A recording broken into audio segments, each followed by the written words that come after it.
Colton Praill is standing by outside the UN with the very latest for us this morning.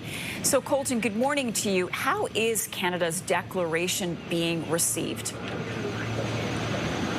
Yeah, it's, as you mentioned, Marcy, it's very controversial. It's being received on some who supported this and who have long called for recognition of a Palestinian state as a core part of moving forward in the search for a two-state solution quite well. But equally, to your point, and then to the clips we just heard, whether it be from Benjamin Netanyahu, whether it be from Praill, the mother of Alexandra Luc, one of the Canadian victims of the October 7th attack, who I spoke to last night. The Conservatives have also brought up this point as well. The timing of this is seen as quite, one, hurtful.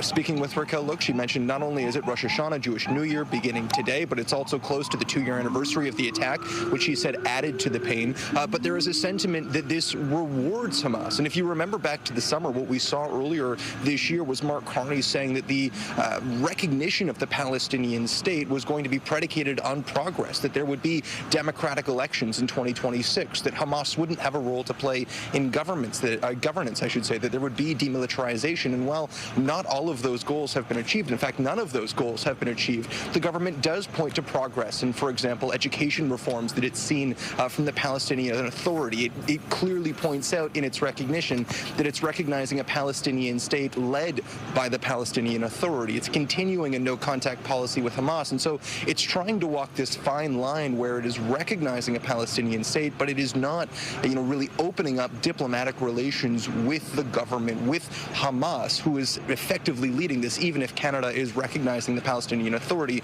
as the government of the day. And they're comparing it, Canadian officials are comparing this to the situation in Afghanistan, where, for example, Canada recognizes the state of Afghanistan, but has a no-contact policy with the Taliban. It is a very, very difficult line to walk, and you're seeing more reaction this morning. The Israeli embassy saying that they are disappointed by this, calling on Canada to actually repeal the decision, saying that this is something that they'd like to see come from future mediated negotiations. It is important to point out that part of the reason Canada and other countries have made this move now is because they do not feel this is a solution that is coming through mediated negotiations. Mark Carney, in his statement yesterday, talked about that possibility being eroded in part because of the refusal to recognize Israel from Hamas, but also because of decisions by Israeli Parliament and Benjamin Netanyahu, who have said that they will not recognize a Palestinian state.